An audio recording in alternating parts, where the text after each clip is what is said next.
from using this method I'm about to teach you.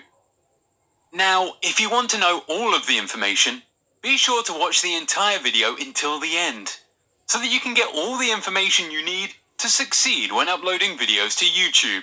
So in today's video, we're going to be breaking down step by step how you can make a full-time income by copying and pasting videos. The first thing we need to do is look at a channel example.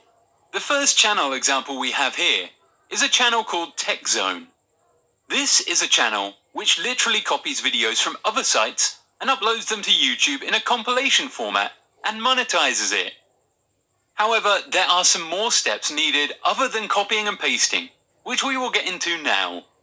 If we look at this video right here as an example, we can see that this video, called 10 Must-Have Useful Gadgets, is a cleverly made compilation video.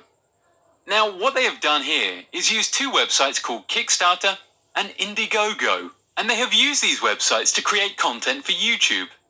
These websites are sites where brands post videos about new or upcoming products. And all this TechZone channel does is simply place the videos uploaded to these websites in a compilation format. Now, we are going to break down step by step exactly how I would go about uploading these videos and getting monetized. Now, step one is to make sure that we have the websites we need in order to start creating content. Now, in this scenario, the two websites that we are going to be using is Kickstarter and Indiegogo. Now, when we head over to the website called Kickstarter, what we want to make sure we do is we don't just grab every single video that is on the front page. We want to make sure that when we are making our videos, we actually make them by genre.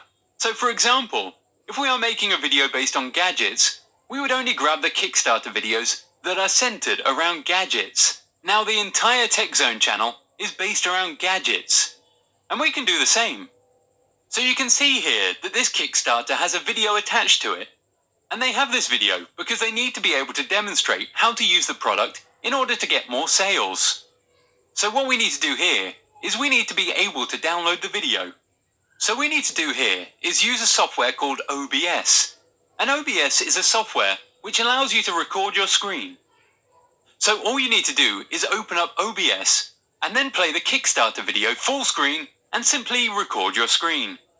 Once that's done, you will now have the Kickstarter video ready for your video editing program. Once we import the video we just recorded into a video editing program, we're going to need to add some value to the clips, because YouTube doesn't allow you to directly simply upload videos from another website without adding significant commentary or tons of added value. So the first thing we need to go in and do is we're going to need to be able to narrate what's going on and provide the viewers with some sort of value to be able to monetize this video and channel. So all we need to do is go back to the Kickstarter webpage and simply read the sales page. Now, if you're wondering if I don't have a mic, what options do I have? You can simply use a website called naturalreaders.com. This website allows you to convert text into human voice. So what you're going to want to do is select your voice and then simply paste the text from the Kickstarter sales page into that box. Once you're done, you should click Generate, and you should be able to download your MP3 file. Now that this is done, you should be able to import your voiceover file into your video editing software, on top of your already recorded Kickstarter file. The last step would be to add some background music and possibly add some titles or captions. This is an amazing keyboard. It puts all the keys and columns aligned to your fingers, so you never need to stretch or twist to reach a key. Now, of course, this isn't the full video, but what you would want to do is you would want to add more different gadgets in order to create longer content that is monetizable. Ideally, you wouldn't want to use computer-generated voices, because it doesn't sound natural, and viewers don't like watching videos that don't have a human voice. So best case scenario, you are doing the voiceover yourself with a cheap mic that you purchased. Or if you have the money, purchasing a